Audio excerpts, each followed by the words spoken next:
Welcome to the Susan LoPresti Wellness Mind, Body, and Soul podcast. This is the podcast where we explore the highs, the lows, and everything in between when it comes to a woman's life, her health, and all aspects of navigating the midlife landscape. We talk a lot about functional medicine and ways that we could heal and really thrive in the next chapter of our lives.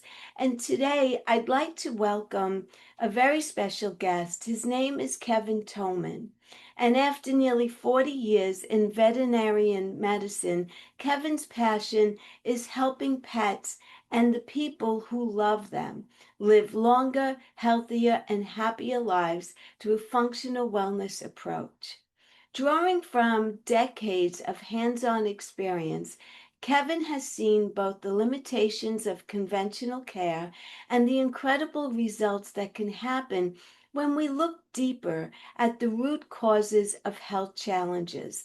His work focuses on evidence-based supplements, longevity supportive therapies such as rapamycin, nutrition, lifestyle changes, and holistic strategies that are designed to improve quality of life for the entire household.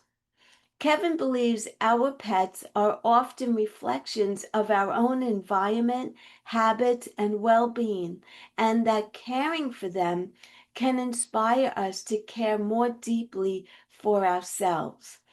For many women, navigating midlife transitions, stress, and the desire to age vibrantly, this conversation offers a fresh and heartwarming perspective on healing, longevity, and the special bond that we share with our animals. Join us for an enlightening episode as Kevin shares stories, practical guidance, and wisdom on how healthier pets can help create healthier, happier humans as well. So, without further ado, let's welcome Kevin to our podcast. Kevin, thank you so much for being here today. I'm a huge animal lover, and this topic that we're going to talk about today is something that I've been waiting for a very long time. So, thank you for joining the podcast. Thank you very much, Susan. Listen, as somebody who's just tiptoeing into this podcasting world, I'm just beginning to understand how much work goes into running a weekly podcast or a recurrent podcast. And so my hat is off to you. I hope your listeners understand how much you put into this. So thank you very much. Thank you for saying that. I appreciate it because it is a lot of work, but it's very enjoyable. And I learn every single week from my guests.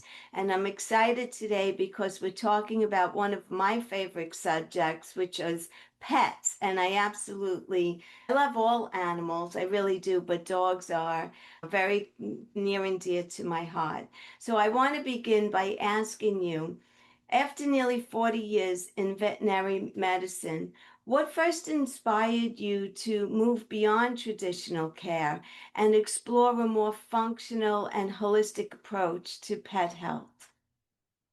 I'd answer that in a couple of different ways because the functional and holistic part of things came earlier in my veterinary career, and a quick summary of that would be this. In all honesty, I'll start by by opening my heart to you, and that is when I was about 44 or so, I was diagnosed with what can be a fatal cancer. And luckily, that diagnosis was incorrect. And I learned that after a bunch of additional tests. But what I learned, Susan, is that I do have a precursor to this condition called myeloma. And so logic would tell both of us that if I have a precursor condition, that could transform into full cancer. I want to do everything I can to prevent that. And what I found doing the research back then was that there was not one single drug that could prevent the transformation of my pre-malignancy to malignancy. But there was a spice called curcumin. And so that opened my door into the use of herbal therapy or integrative therapy, not just for myself, Susan, but also for the patients in my care. And so, in direct answer to your question, My emphasis on pet longevity came around through the loss of my own dog and the loss of my golden retriever, a girl named Brooke. And for 12 years, Susan, she was the apple of my eye. We were never apart during that 12 years. She was my confidant. She was my fishing partner when I lived in Colorado, and I loved her with all my heart. I know. And when I lost her, I looked around and thought, gosh, there is a better way. We can do more for our older pets. And that's what started my interest in longevity science. Yeah, that was my first dog, was a golden retriever, female. Her name was Rusty. And she Oh, had okay. mange. That was her issue. She had all kinds of skin conditions. And anyway, she didn't last that long, actually. My brother moved and he took her with him, and she didn't live, I think she lived to about 8 or 9, which is kind of Yeah. young still. Yeah. Yeah. Yeah, I'm going to turn here. I have a little golden retriever puppy named Hi, Annabelle. beautiful. Right, Oh my right, goodness. right alongside me here. And so I show you Annabelle, not just because I think she's a cute girl, but She's also because adorable. because I understand. Listen, golden retrievers are wonderful dogs, Susan, but you and I both have to understand that they're about 5 times more likely to develop cancer during their Yes. life than any other breed of dog. And in fact, the Harvard Medical School, is actually running a study right now on why that might be. But when I look at Annabelle as an 18-month-old puppy, the reality is that I'm looking very hard at ways to prevent cancer. Everything from diets to supplements to some of the prescription longevity drugs that I use on a daily basis. It matters to me. Yes. And so they don't know why it is that they are likely to develop cancer. It's clearly a genetic issue, but we Okay. don't know exactly what at this point in time. And so, yeah, there is a nationwide study that is sponsored by the Harvard Medical School in an effort to understand that, because not just because they love golden retrievers like you and I do, but also because we think that dogs, in many respects, are in fact just small humans from a medical perspective. And hear me out on that because obviously they look a little bit differently, but they are in the same environment that you and I are in. It's just simply that they live a shorter period. And so many medical schools look at them and think, gosh, these domestic dogs, they really are an analog for the humans that live 70 or 80, 90 years of age. And we can get to those study results in 10 or 12 years. And so there is a logic to it when you think about it like that. Yeah. Yeah. So you often speak about helping pets live longer and healthier lives. What are some of the biggest factors that influence longevity in animals? I would submit to you, Susan, that they are the very same things that influence longevity for humans In as well. humans. And so when I think of longevity science, I think of it as really four pillars or four legs to that chair. The first is diet and lifestyle, and I can talk ad nauseum about that. The second is traditional veterinary care and what traditional veterinary care really brings to the table and what we should avoid as well. The third component to it is supplements. But as you and I both know, there's a tremendous amount of, let's just say malarkey, let's just say baloney when it comes to the supplement world in both humans and pets. And then the fourth contributor to longevity is actually the use of prescription longevity drugs like rapamycin and acarbose, which have been proven to extend lifespan by up to 14% in every mammal species studied to date. So everything ranging from diet, from simple things, actually ways that you can save money on diets instead of spending money, to prescription longevity drugs that may cost 100 or 150 bucks a month. There are a lot of different ways to help our pets, or for that matter, to help ourselves live longer. Okay, so let's start with lifestyle for a Okay. pet. What do you You're on. suggest as far as lifestyle goes? Okay. Yeah. And so if you and I lived together, Susan, and we were building a home centered around the needs of our golden retrievers, it would be a one level home because every time dogs go up and down the stairs, they are hurting themselves. It's on a microscopic basis, on a cumulative basis. So you and I don't see those changes, but dogs are damaging their joints as they go up and down stairs. That home would have carpet instead of hardwood floors or tile. Because I'll bet when you had Rusty and you came home from work, she had a very definite traffic pattern, Susan. She would run down the hall, turn right to get into the kitchen, skid around the corner, and run down the entry to the front door. But in all seriousness, whenever a dog slips and falls, they are hurting themselves, and these falls add up over time. Likewise, if you and I were to take a dog to a park, throwing a tennis ball or something like that at low level for them in one line is absolutely a healthy approach to their exercise. But if you and I use a frisbee or use one of those odd-shaped rubber kongs that bounce all over the place so that dogs are jumping and landing awkwardly as part of their play, that's another risk factor, Susan. And over a 40-year veterinary career, I cannot count the number of dogs who went to a dog park or went to a human park bearing weight on all four legs but carrying a frisbee in their mouth and came back limping on one leg, having ruptured an ACL by jumping and landing wrong to catch that frisbee. And so there are very definitely benefits to exercise from a longevity perspective, but there are also very real risks to the wrong form of exercise, Susan. Yeah. And I'm sure a lot of pet owners don't realize that. Yeah, absolutely. In general, they think, oh, isn't it cute to have my dog jump up, my foot and a half or 2 foot tall dog jump up 3 or 4 feet in the air. And if they slip and fall or stumble when they land, it's just not that big a deal. But the reality, Susan, it is. And what about diet?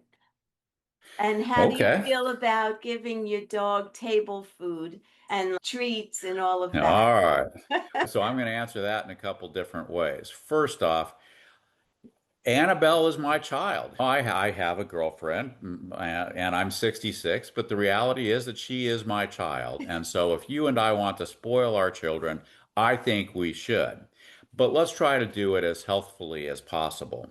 And so when I think about diet for pets, Susan, I would tell you that in, I'll take a step back. Speaking to prescription longevity drugs, it's very easy for you, Susan, to spend $100 a month with any prescription longevity drugs, whether it's for you or for your pet. But what if I told you that perhaps the single easiest way to help your pet live longer would actually cost you less?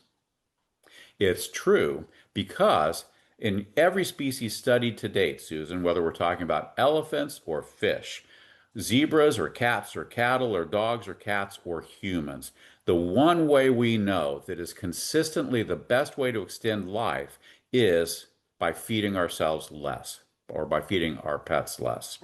That was pointed out very eloquently by a Purina study, a study by the Purina company, which makes dog food, about 15 years ago, Susan, where they divided litters of Labrador Retriever puppies in two.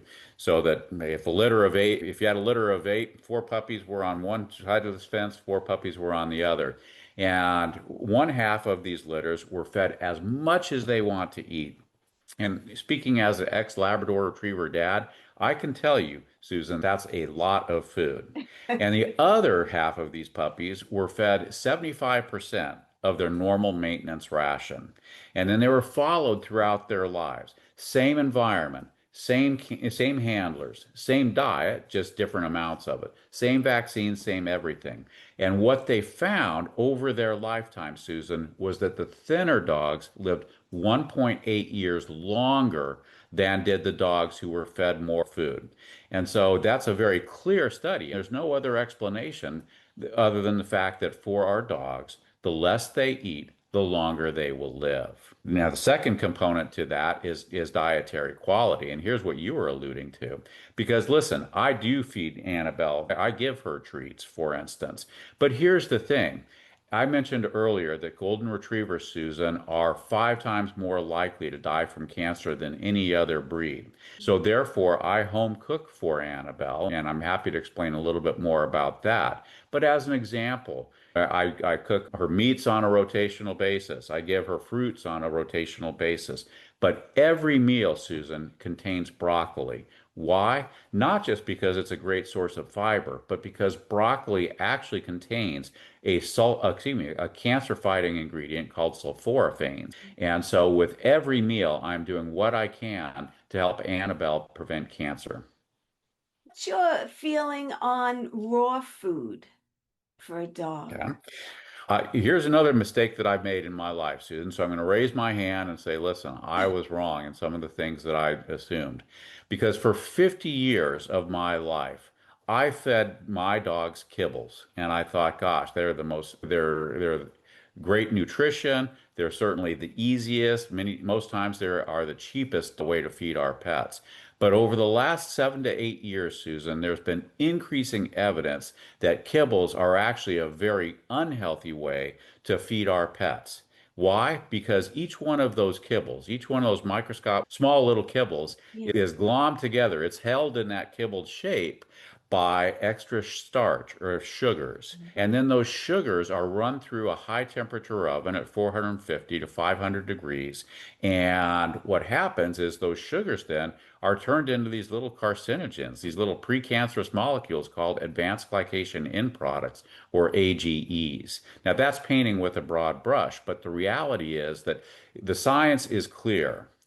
Kibbles are not as healthy as you and I would in terms of feeding our pets, either our dogs or our cats, if we want them to live as long as possible. So, what do we do instead? In large part, Susan, the reality for both dogs and cats is that the closer to our quote Mediterranean diets, a balanced diet that consists of fresh meats or less processed meats, vegetables, and fruits is clearly the best way to feed our pets as well from a longevity perspective. And when you think about raw diets, you don't get much closer to the farm than a raw diet.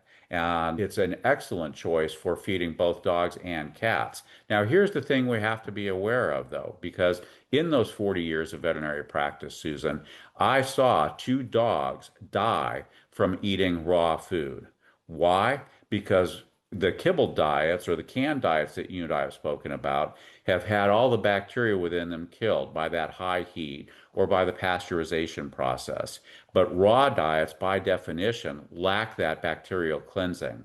And so the E. coli, the salmonella bacteria that you read about every once in a while in the newspaper are very definite risks for pets fed raw diets.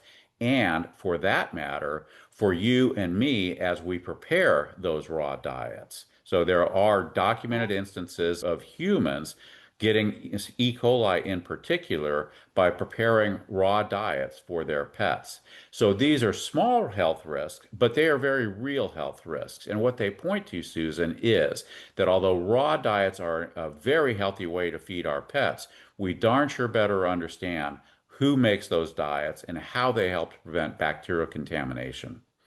So you need to do your research on the company that you're buying it from. Yes, ma'am. Yeah. Yes, ma'am. Okay. Now, do you feed your little darling over there raw food or no? I don't feed her raw food. I home cook for her though. Okay. And so and I mentioned that a little bit earlier. And here's what I do. I typically use a combination of either ground chicken or ground turkey as the base. And to that, I add a rotational mix of vegetables and fruits. And again, every meal that she eats does contain broccoli because of its anti-cancer properties. And so one of the things that your listeners should understand, Susan, is this. One of the major veterinary consulting firms did a study on home cooked diets for our pets, and they found that almost 80% of those diets, Susan, were nutritionally unbalanced, which could create long-term health issues for our pets.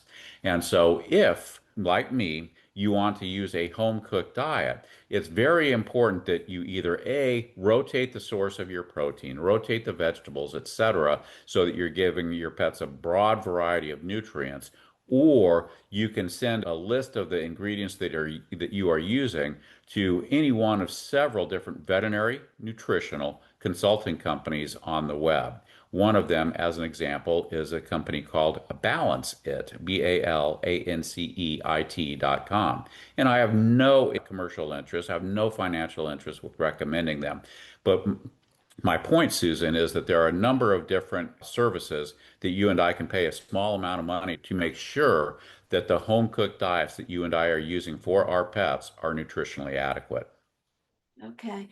Are there any vegetables that are not safe for a pet that should be avoided that you know of?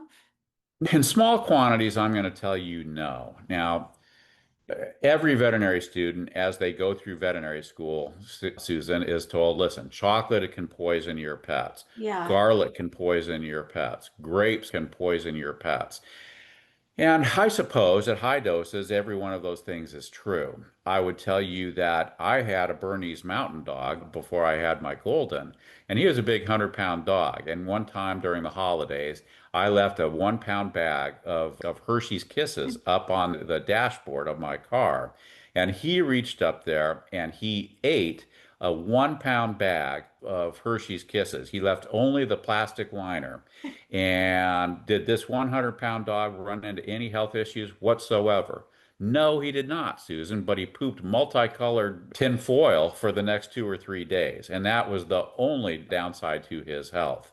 And so the moral to the story is that I would not have been able to get away with that if he were a 5-pound or a 10-pound right. Chihuahua. But let's just say in general terms that virtually every vegetable, every fruit is safe for dogs if used appropriately. But if that 5 or 10 pound Chihuahua were to eat too much in the way of garlic or too much in the way of onions or too many grapes, yeah, there are potential issues that could occur. But you and I would have to work pretty darn hard to make them happen. Yes.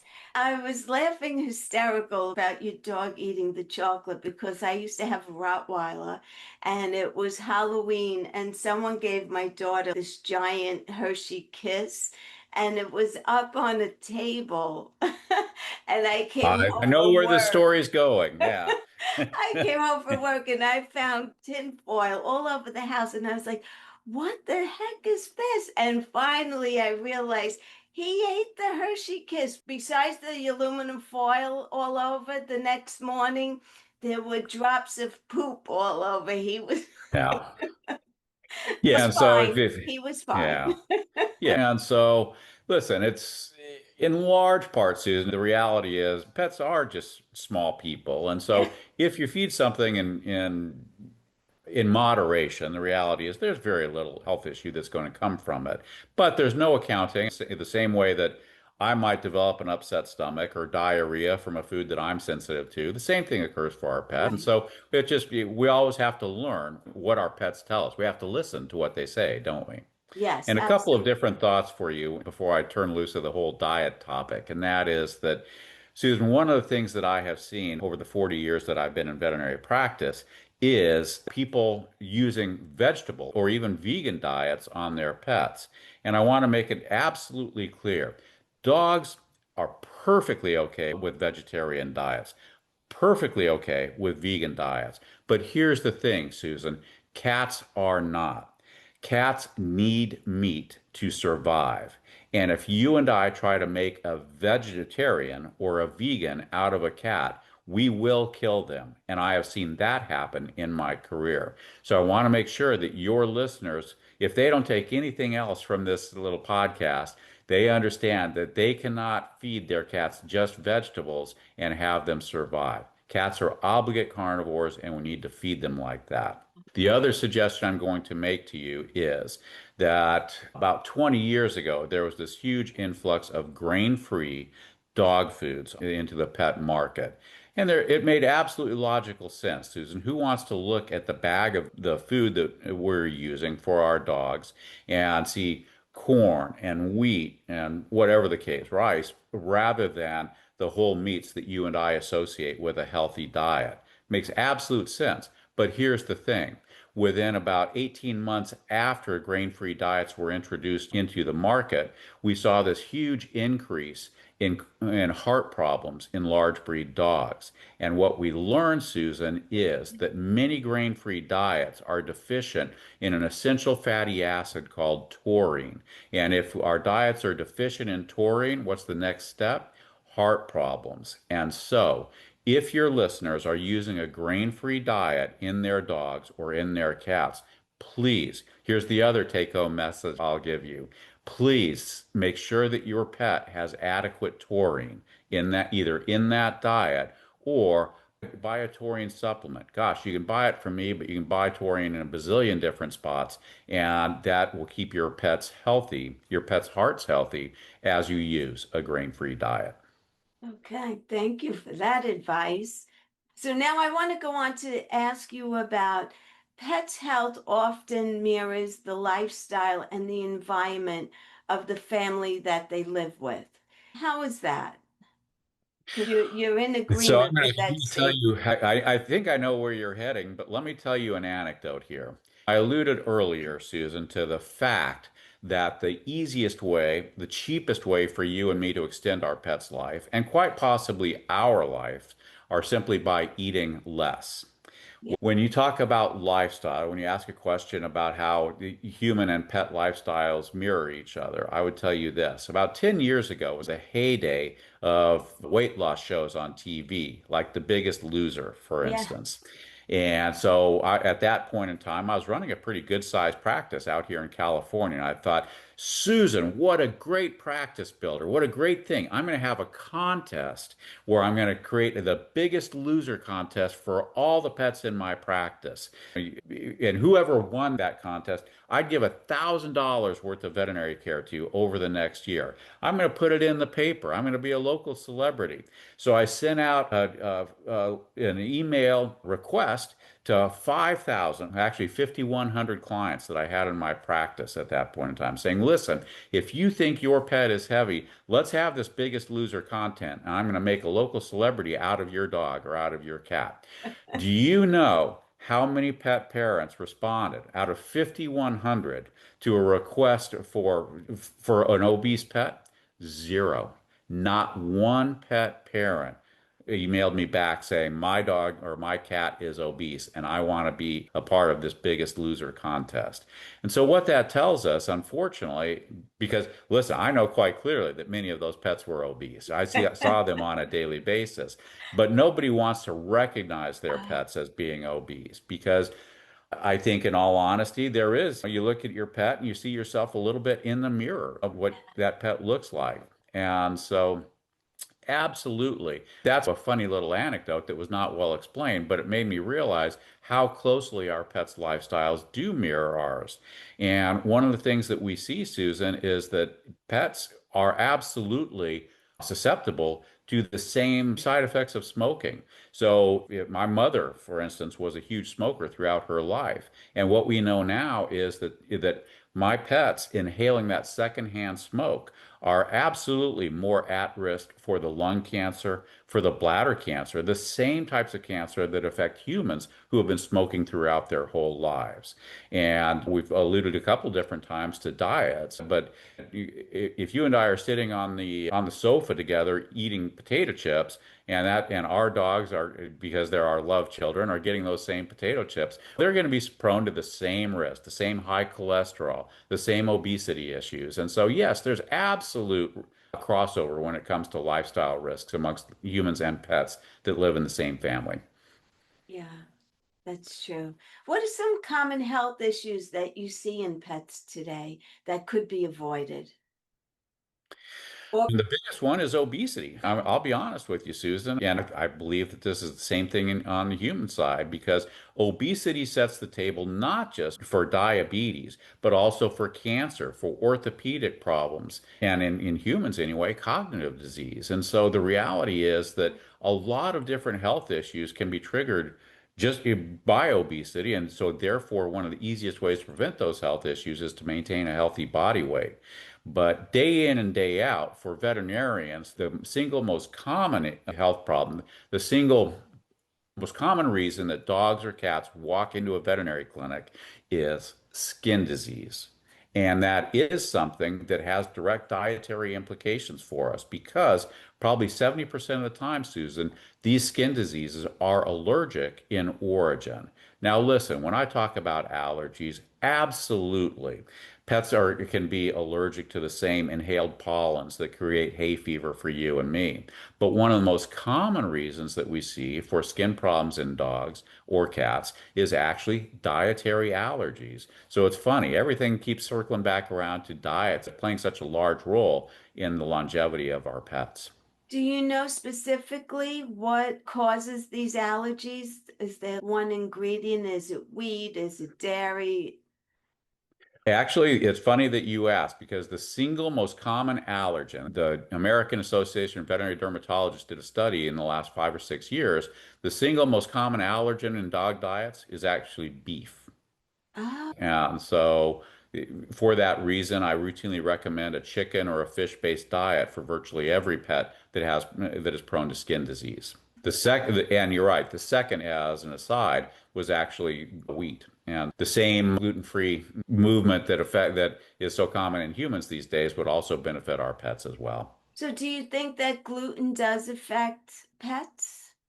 I think it does, but probably just like with humans. I think there is a percentage of pets that does have problems with glutens. It's probably a little bit smaller than we think, and I suspect in all candor that the percentage of humans that actually have problems with gluten is perhaps a little smaller than the people who espouse that theory. But the reality is that pets are just like us humans in that we can all be sensitive to different products, Susan, whether Yeah. it's beef, whether it's wheat. The reality is that every one of us has that genetic chink in our armor. Yes.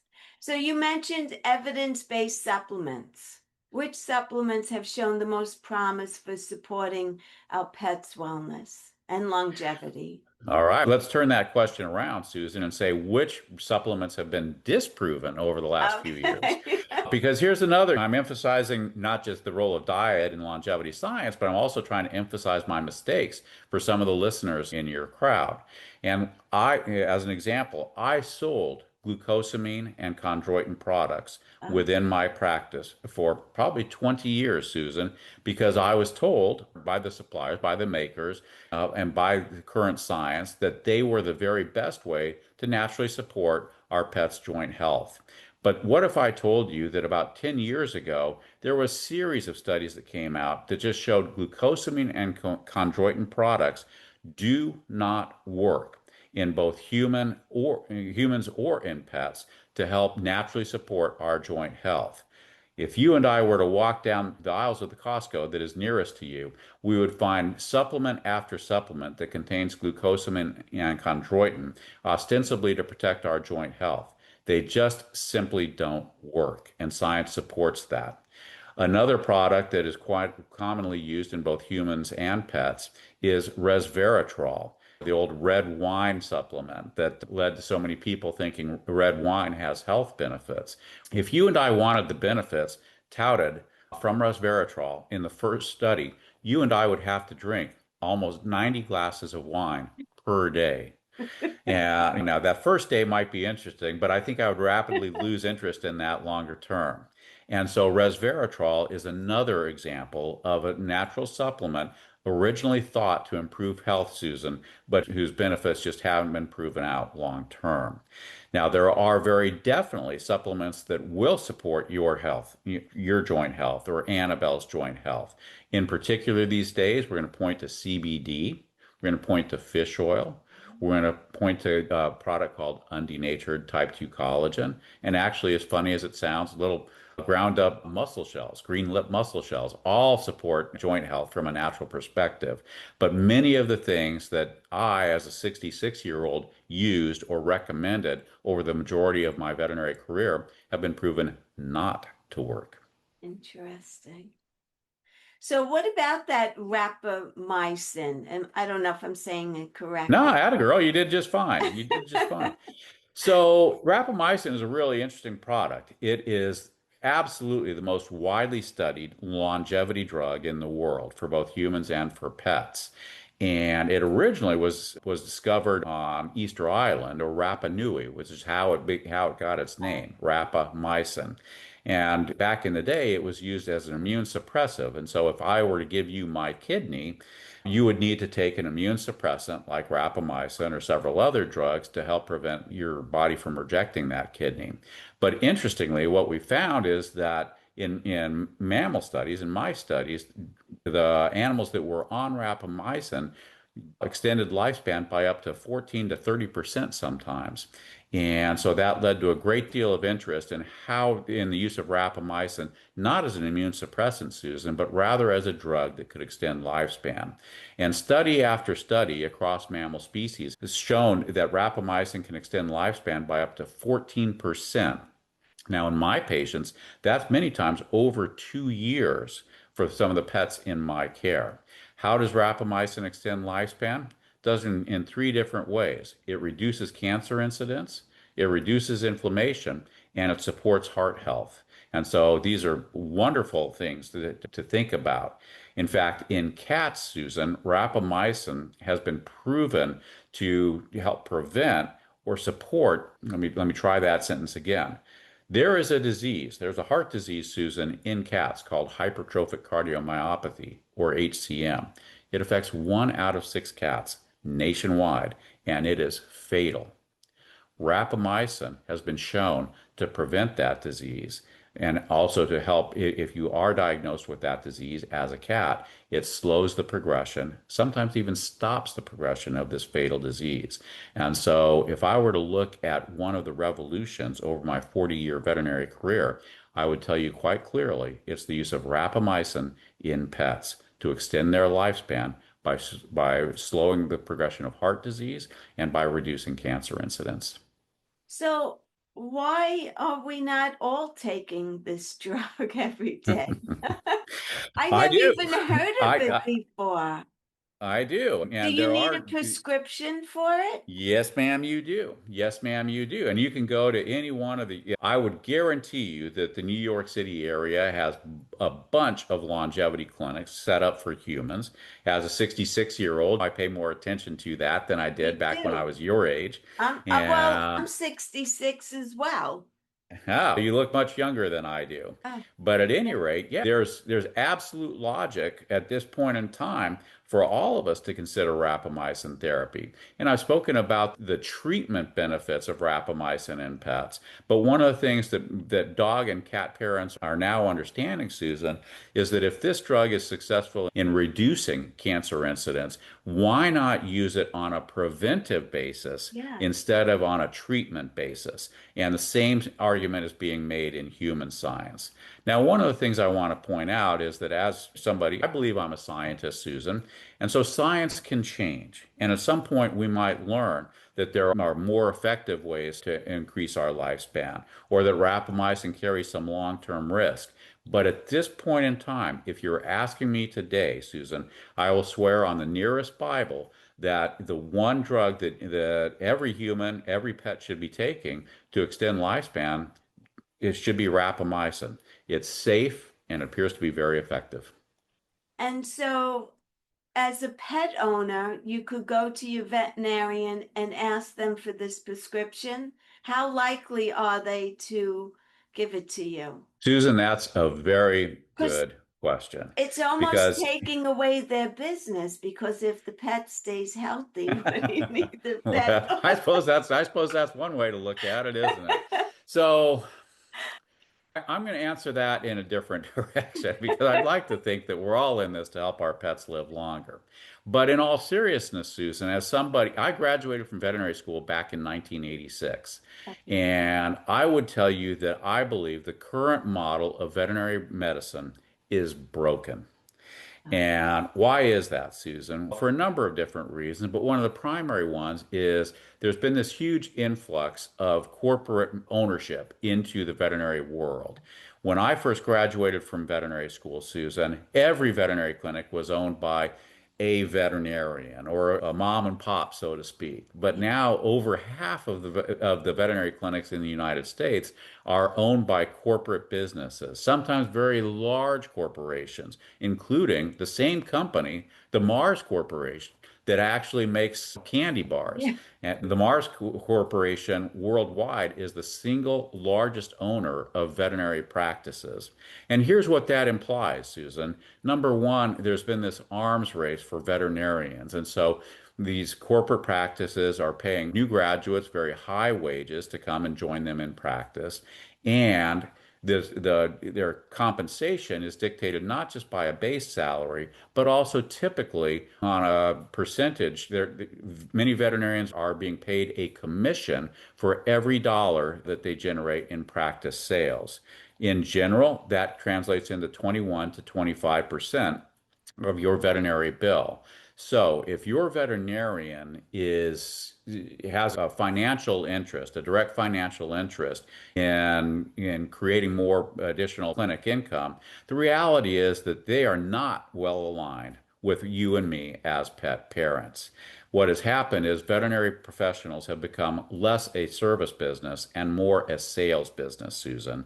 And that's one of the reasons that I hung out my own shingle, just working for myself on as a longevity specialist, because I think that today's veterinary medical world is broken, and I'm a relationship guy. I want to build that relationship with you and Rosie, or Rosie or Rusty. I'm sorry. Oh, Rusty, Rusty. Rusty, I apologize.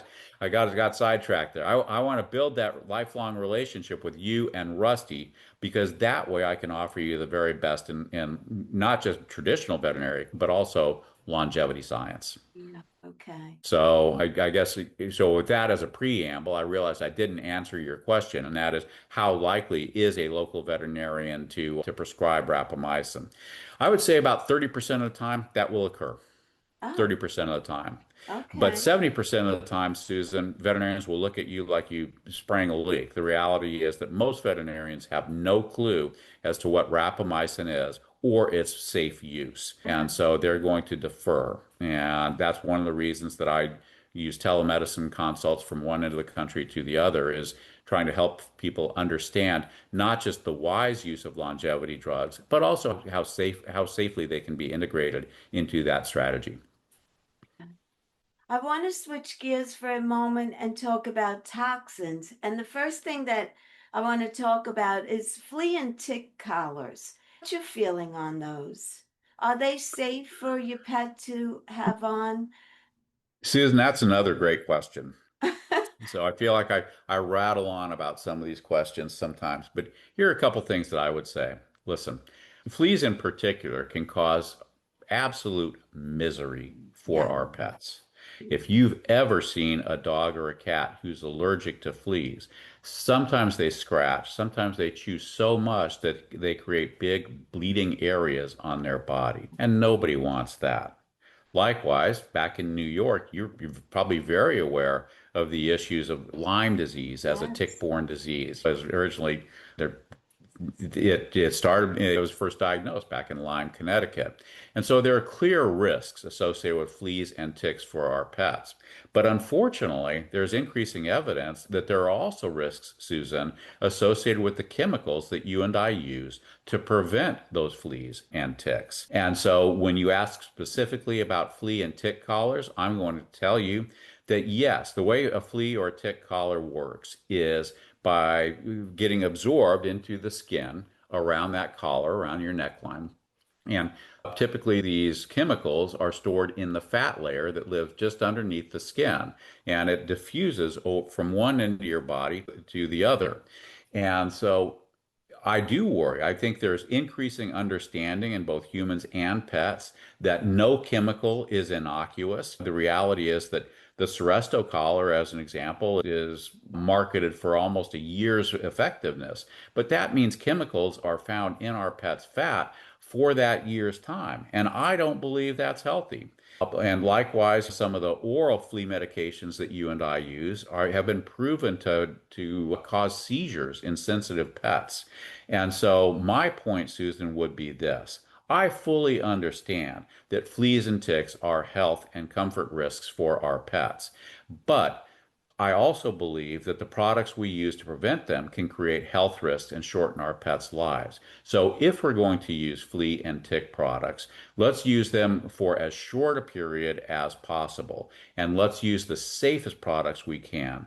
Now, these are the safest products are typically not, Susan, the ones who will last for months at a time and with one administration. But as an example, we can use a pyrethrin-based shampoo or dip on our pets. And this is a natural product, Susan, derived from chrysanthemum flowers. And it will prevent fleas, it will prevent ticks, and it's absolutely safe for the pets in our care. Is it One as of the effective? Yeah. It's not as effective Okay. as the products that persist for months in Yeah. our pets, but the reality is it is a much safer Yeah. product.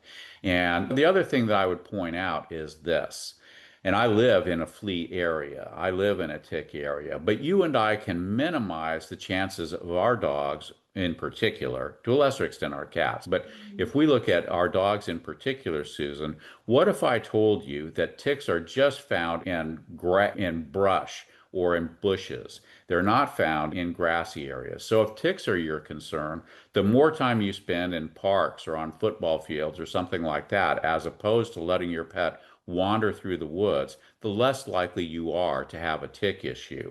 Now, fleas are found in grassy areas, in shady areas, in moist areas, and they're especially found where other pets or other animals have been. So, if fleas are your concern, we have to look very closely at trying to let me back up. Fleas are essentially an infectious disease, Susan. Fleas are spread from one animal to another. And so, if you and I lived in that proverbial suburban house with a 6 or an 8 foot wall around us, our pets would never ever get fleas. But if we take our pets to a park where other dogs or other cats have been, if we take our pets on a hike where other raccoons or fox or squirrels have been, that's how they're going to get fleas. And so, if the honest truth is, if you and I wanted to prevent fleas without any pesticides whatsoever, we can do that, but only if we can keep our pets away from areas that have been traversed by other animals. So, you and I would walk more on streets or on those football fields or baseball fields where animals or dogs and cats and raccoons have been less likely to wander. Yeah. Okay, great. That's great. What about everyday toxins or environmental stresses for pet owners that we may overlook? Do you have anything that you could bring to our attention that, I would say cleaners. oh, I have household cleaning? seen a number of different pets, Susan, that are allergic to or sensitive to the bleaches or the things that we wash our sheets, for instance. Now, if Rusty, like Annabelle, used to sleep with you, and Annabelle sleeps with me, so I'm not throwing too many rocks in from this very glass house that I live in. But in all seriousness, I have seen both dogs and cats who wake up with huge rashes across their belly or across their sides. And these are just dogs or cats who are very sensitive to the bleaches or the detergents or The fragrance. the fragrance. Yeah, any one of those can create health issues for our pets. And as an aside, I know from speaking to dermatologists that they can create problems for humans as well. Likewise, the carpet cleaners, any air freshener that's in the room, every one of these products can create a sensitivity issue for the pets in our care. And I'm deliberately ruling out or I'm not mentioning the ant baits, the snail baits, the actual toxins that you and I use to keep pests away from our homes, because these can absolutely be life-threateningly toxic. But sometimes, Susan, it's the simple things. It's the deodorant that you and I wear. It's the detergent that we use. It's the air fresheners in our homes Yeah. that can create health risks for our pets. Yeah, absolutely. So, in closing, what are some simple daily habits that pet owners could start to do today to improve their pet's overall wellness? Susan, that's the third wonderful question you've asked. First off, listen, feed your pet less. Understand that the thinner your pet is, the longer they will live. Yeah, Secondly, pay attention to what they eat. If you think that kibbles are or canned cat food, for instance, is the absolute healthiest way to eat. Let's do the research because I would tell you that the more research you do, the more you will learn about what is healthy in the way of your pet's diet. And the third component is to find a veterinarian that you can partner with, Susan. Somebody that has the time to sit down with you and talk not just about Rusty's health or Annabelle's health, but also you. Ask you questions, learn about you, learn about what your concerns are.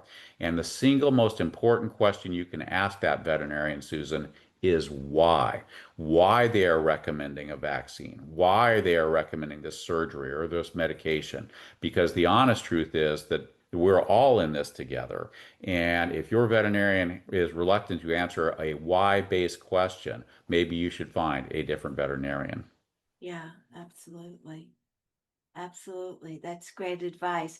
Now, can someone work with you virtually if do you do consulting work or anything like that? Absolutely, Susan. I do telemedicine concierge consults Okay. for our pets from one end of the country to the other. Okay. And here's why. And the honest truth is, listen, again, I've been a veterinarian for 40 years, so I well understand the dynamics within a general veterinary practice. But honestly, veterinarians in general practice, Susan, don't have the time and they don't have the knowledge to really sit down and discuss a longevity strategy for you and your pet.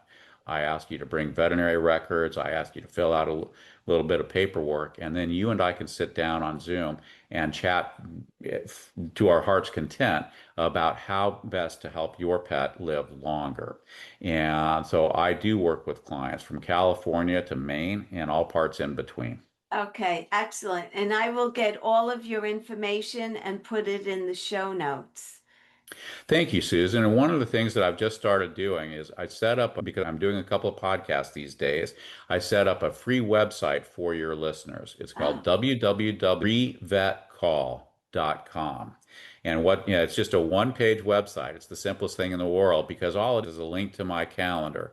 But if your listeners have a question about their pet's health or about yeah. how to help their pets live longer, whether they're dogs or cats, I would ask you just to hit www.freevetcall.com. Set up a 10 or 15-minute consult with me. There's absolutely no charge for this. We are all in this together, Susan, and I will help your listeners if I can. Oh, thank you so much. I love that. That's a great way to end this episode. Thank you, Doctor. It was such a pleasure to meet you, Kevin. Honestly, I love the work that you're doing, and I appreciate you coming on today. Susan, thank you very much for all you do. Your listeners are very lucky to have you in their corner, and I appreciate the opportunity to visit with you today. Thank you so much. What an inspiring and eye-opening conversation with Kevin Toman. Today's episode reminded us that our pets are so much more than companions. They are family, they're teachers, and often mirrors reflecting the health of the home that they live in. Kevin shared some really powerful insights on longevity, holistic wellness, prevention, and how small daily choices can create healthier, happier lives for both our animals and also ourselves. Whether you have a beloved pet by your side now or simply appreciate the healing bond between humans and animals, I hope this conversation encouraged you to think differently about wellness, aging, and the connection that we all share. Thank you so much, Kevin, for joining us and for dedicating your life to helping pets and their families thrive. And thank you to all of my wonderful listeners for tuning in to Susan LoPresti Wellness, Mind, Body, and Soul. If today's episode touched your heart, please share it with a fellow animal lover, friend, or family member.